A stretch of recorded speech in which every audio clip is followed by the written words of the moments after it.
Next on Meet the Farmer TV, local food comes to the University of Virginia Hospital. Love heals. It helps prevention and it helps cure. And this is really about making the human journey, which we're all on together, and our human Earth planet, we're all on together, full of love. And it can be. Now let's talk to Dr. Sandra Amrita McLanahan about reversing heart disease with diet.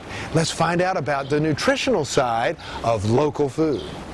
We're beginning to understand as physicians, and in general, the general public as well, the relationship of lifestyle to health. There's now good research that shows the relationship of our choices in terms of our health outcome. So particularly the digestion is the central system of the body. We need to pay attention to the nutrients and also the way the nutrients are grown. And so we have body, the effect on the body. We have the effect on the mind. We now know that mind and mood and nutrients are connected. Then the effect on the spirit. We know that people who have contact with their spiritual self do better in terms of prevention and treatment of disease, recovery. And then nature, our connection to nature is very important because it helps in, again, recovery from illness. They found that even putting a picture of nature in your hospital room makes you go home on average 2 days sooner. So our connection to nature is very important, but particularly in terms of nutrition, we're paying attention to how our food is grown. That an average apple today has 60% less magnesium than in 1930. Magnesium is necessary to relax our blood vessels and help prevent high blood pressure and arrhythmias. And so now, in terms of mass growing of foods, only 3 nutrients are replaced to the soil: nitrogen, potassium, and phosphorus. Whereas we have over 200 nutrients that we need from our foods. And so to the extent that we can raise organic food and eat organic food, we have a better chance in terms of prevention and treatment of illness. But also, locally grown food is very important because we have to think of the larger environment in terms of nature. We have to think about how far do we ship food, what kind of cost in terms of energy and global climate change and waste of resources. We could feed the whole world if we do things efficiently and if we make healthy choices. And finally, the 5th area is community. That it brings community together and to have local foods. It allows us to connect up to each other in terms of our work.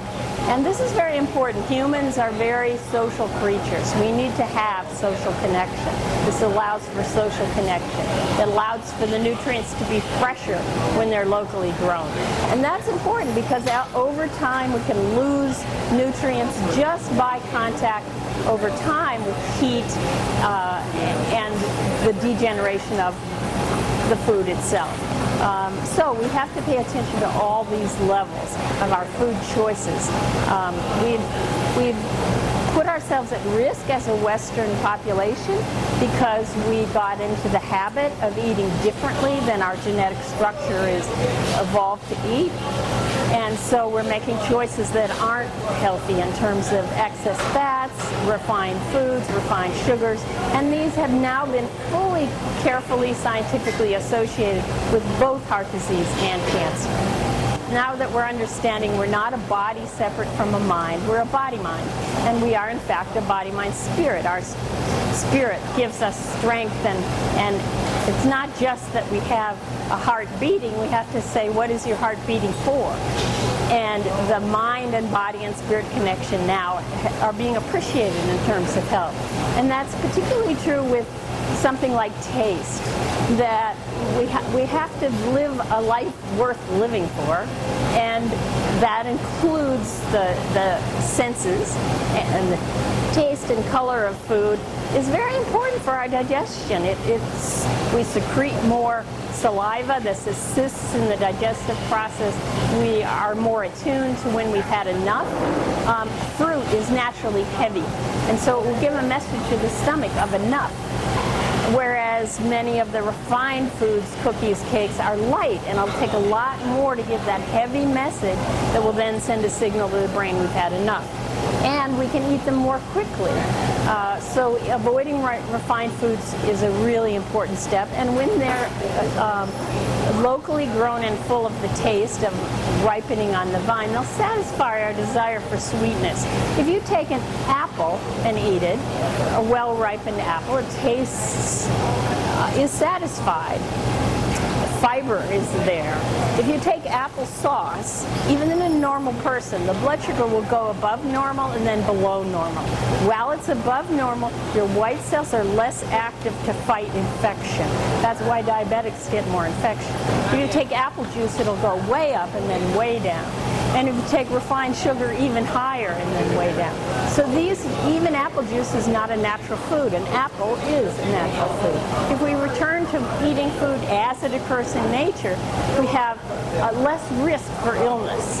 And we can satisfy ourselves and help prevent. About 70% of Americans are overweight now, adult Americans, 70%. We have to start making healthier choices because just being overweight increases the risk of so many diseases. The high blood pressure, heart disease, the major cancers, arthritis.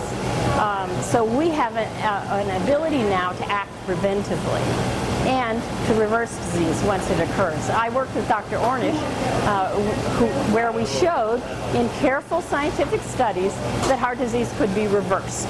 So you can say to a person who has heart disease, you can reverse your disease. And we also showed that this is, there are 4 components to the lifestyle that were important for reversing disease. Number 1 was diet. That was nature-oriented, plant-based diet. Then second is exercise. We are a very sedentary culture. We have to include exercise. The third is yoga. We need to reduce our stress, and yoga is a great way to do that. And the fourth is group support. Once again, it's hard to have a healthy lifestyle on your own. So then he applied this to reversing prostate cancer and found that within 3 weeks there was evidence that the body was starting to turn off the genes that promote cancer and turn on the genes that fight cancer. And there's a wonderful new book called Anti-Cancer about this work. And Dr. Ornish has a number of books about his work. Dr. Neil Barnard has been on PBS a lot talking about his work.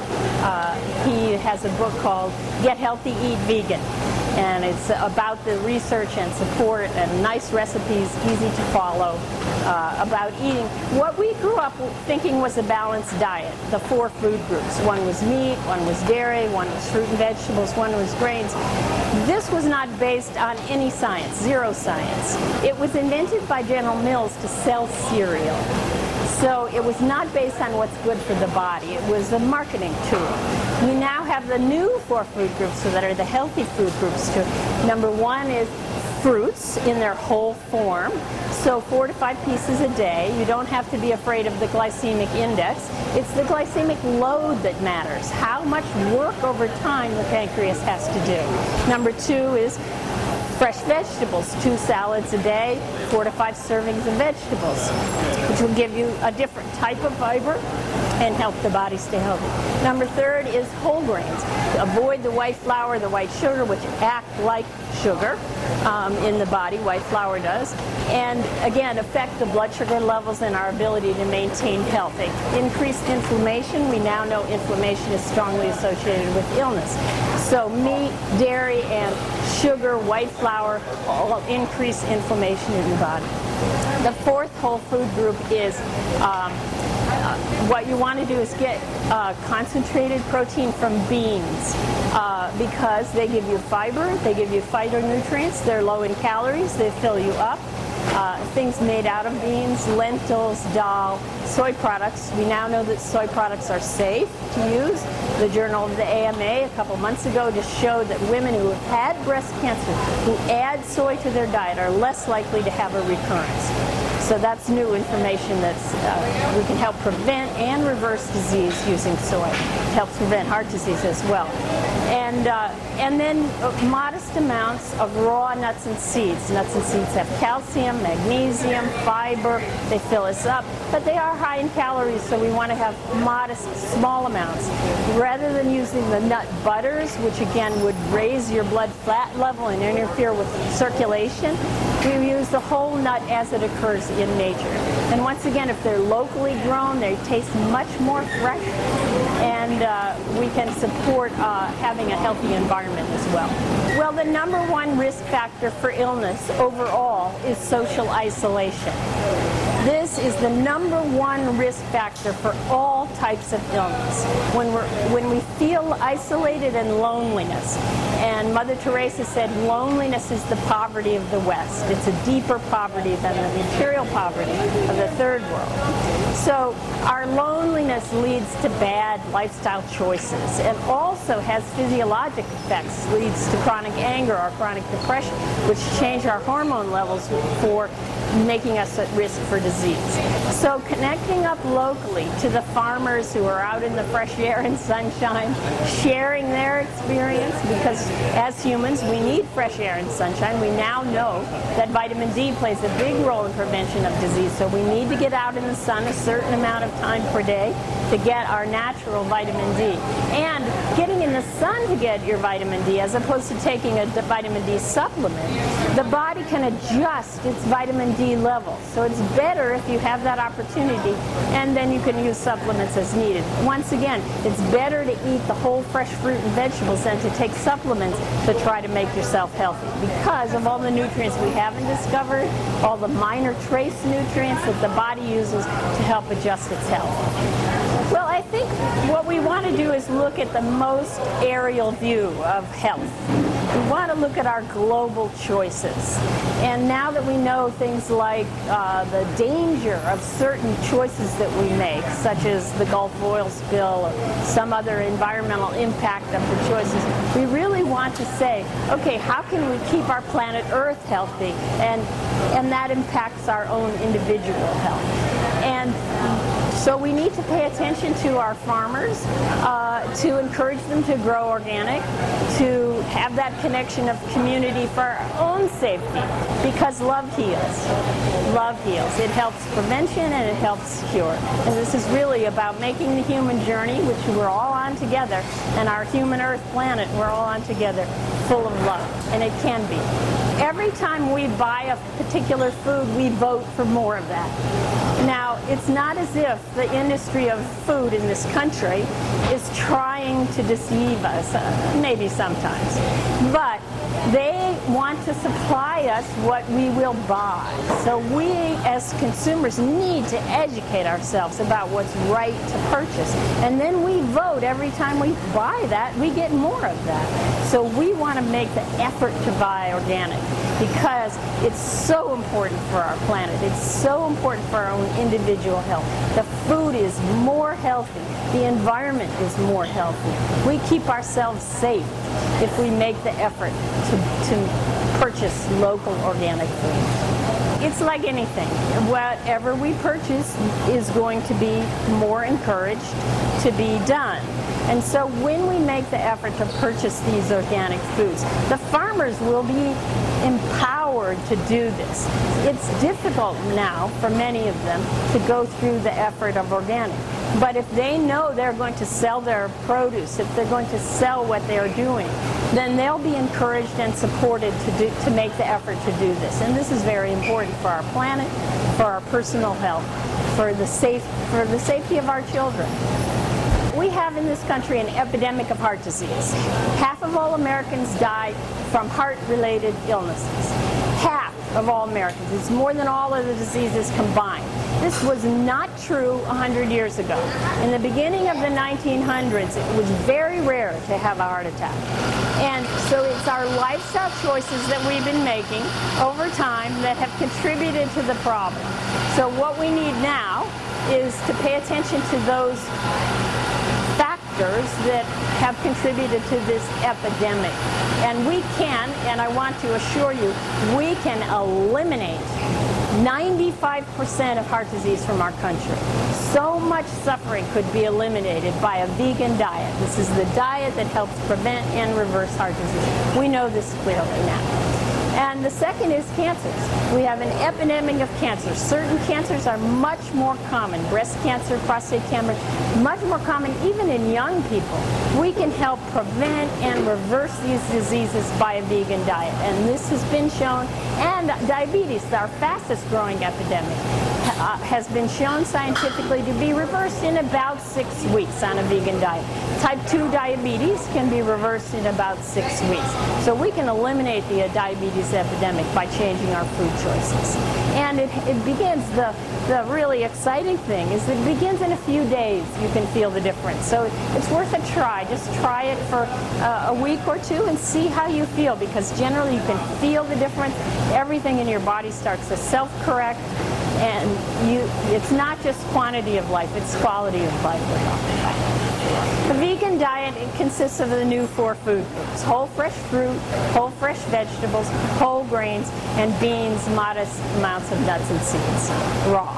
And so that's the new 4 food groups that make up the healthy vegan diet. It eliminates all meats, including eggs and fish. It eliminates all dairy products. We now know scientifically what's optimum for the human body. We're 95.5% genetically identical with gorillas. And if you met a gorilla in a dark alley, you wouldn't take time to say, but where did you get your protein? Sure you don't need some fish? They're all vegetarian, vegan. And so this is the optimum diet for our structure. And it helps prevent both heart disease, cancer, arthritis, diabetes, the list goes on. So if we make healthy, optimum vegan food choices, we keep ourselves safe.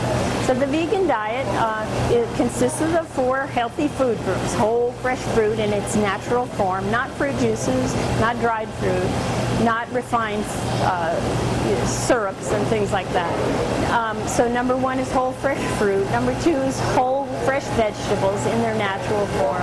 Number 3 is whole grains, and number 4 is beans, peas, lentils, dal, soy products, and modest amounts of nuts and seeds. And so that's the healthy food choices. And there are plenty of food choices within this range. Fish is not a health food because it still has a significant amount of cholesterol in it. Even though the fatty fishes have some omega-3s that allow them to move more quickly, beans have omega-3s in them too. Nuts and seeds have omega-3s, and they're better choices because any kind of fish still has some cholesterol in it. The cholesterol is a dense, waxy substance that interferes with the body's blood flow. We now know that within 2 weeks of cutting the lymph around the heart, heart disease develops. You've got to keep your lymph flowing well so your white cells can go and remove any clots. If you have dense foods there, and that includes cheese and dairy products, then the body can't do the repair work that it needs to do. So this is why we're safer on this kind of diet. The body can repair itself better.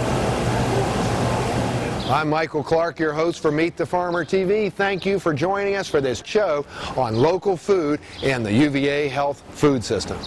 Meet the Farmer TV is made possible by Planet Earth Diversified, Melly Productions, and Leslie P. Jenkins Photography and Graphic Design. Culpeper's Channel 21, helping to preserve the agricultural history of Virginia, and In the Kitchen magazine, serving the community and everyone who loves good food.